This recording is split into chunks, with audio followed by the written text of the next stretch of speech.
مرد کا حلیہ بتا دے، ناٹران نے ہنستے ہوئے کہا۔ پرانے زمانے کی بڑی بوریاں کہا کرتے تھی مرد بچہ ہے، اس کا کیا حلیہ دیکھنا ہے، البتہ عورت کا حلیہ ضرور دیکھنا چاہیے۔ ویسے اگر تم اپنے آپ کو مرد سمجھتے ہو تو پھر اپنا حلیہ ہی سمجھ لو۔ عمران کی زبان ظاہر ہے اتنے جلدی کیسے قابو میں آ سکتی تھی؟ ٹھیک ہے میں سمجھ گیا، مطلب ہے کہ مرد کا حلیہ آپ کا حلیہ ہے، ناٹران نے کہا۔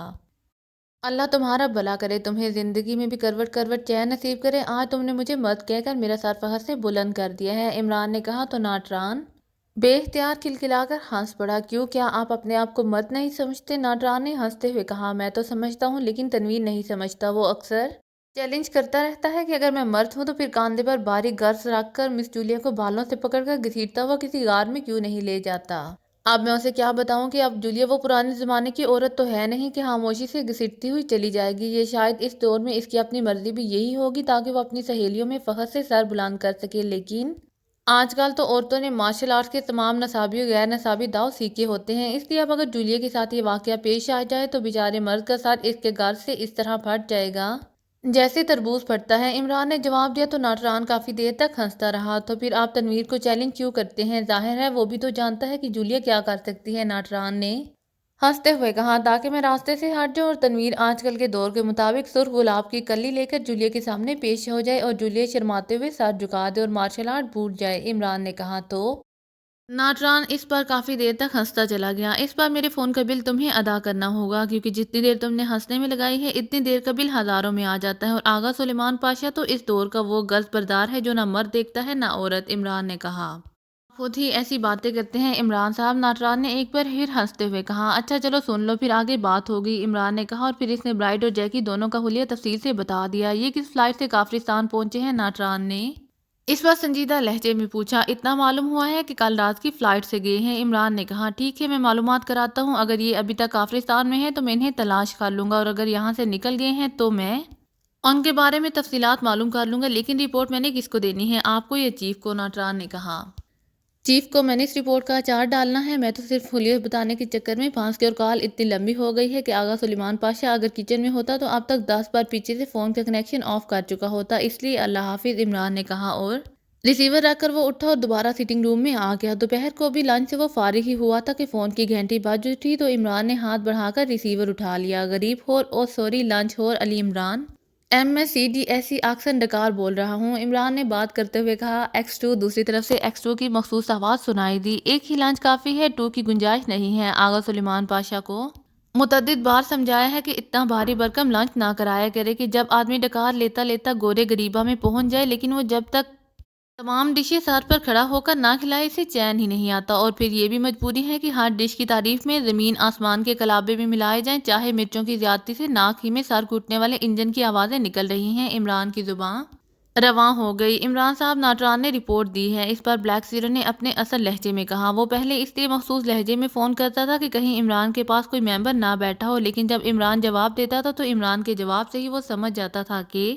وہ اکیلا ہے یا نہیں۔ اتنی جلدی کیا ہوا ہے؟ عمران نے چونک کر پوچھا۔ برائڈ اور جیکی کافرستان کے ہوٹل گرانڈ میں رہے، لیکن آج صبح انہوں نے ہوٹل چھوڑ دیا اور ایئرپورٹ سے چارٹر طیارے کے ذریعے وہ گریٹ لینڈ چلے گئے ہیں۔ البتہ ناٹران نے یہ معلوم کر لیا ہے کہ ایئرپورٹ جانے سے پہلے برائڈ نے اس ہوٹل میں بنی ہوئی انٹرنیشنل کوریئر سروس سے 2 پیکٹس ویلنگٹن بھجوائے ہیں۔ ان دونوں پیکٹس میں سے ایک میں کاغذات تھے جب میں دوسرے میں کوئی سائنسی آلہ تھا، بلیک زیرو نے کہا۔ کس ایڈریس پر بھجوائے ہیں اور وہاں کب تک پہنچیں گے؟ عمران نے پوچھا تو بلیک زیرو نے تفصیل بتا دیے۔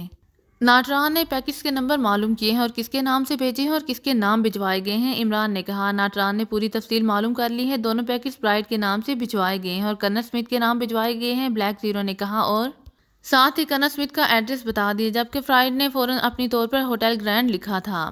تم فوری طور پر ولنگٹن میں جیکب سے کہہ دو کہ اس نے ہر صورت میں یہ دونوں پیکٹ وصول کرنے ہیں، چاہے اس سے کچھ بھی کیوں نہ کرنا پڑے، عمران نے تیز لہجے میں کہا۔ میں کہہ دیتا ہوں، دوسری طرف سے بلیک زیرو نے جواب دیا، اور اس کے ساتھ ہی رابطہ ختم ہو گیا تو عمران نے ریسیور رکھ دیا۔ اس کے چہرے پر گہری سنجیدگی کے تاثرات ابھر آئے تھے، کیونکہ دونوں پیکٹس کی مائیت بتا رہی تھی کہ برائڈ نے پاکیشیا میں کوئی مشن مکمل کیا ہے جس میں کوئی فارمولہ اور کوئی سائنسی آلہ اس نے حاصل کیا ہے، لیکن یہاں کسی کو اس بارے کوئی اطلاع ہی نہ تھی۔ عمران نے ریسیور اٹھایا اور تیزی سے نمبر پریس کرنے شروع کر دیے۔ PA2 secretary ہارجہ۔ دوسری طرف سے رابطہ ہوتے ہی سر سلطان کے PA کی آواز سنائی دی۔ علی عمران بول رہا ہوں، سر سلطان سے بات کراؤ، عمران نے انتہائی سنجیدہ لہجے میں کہا۔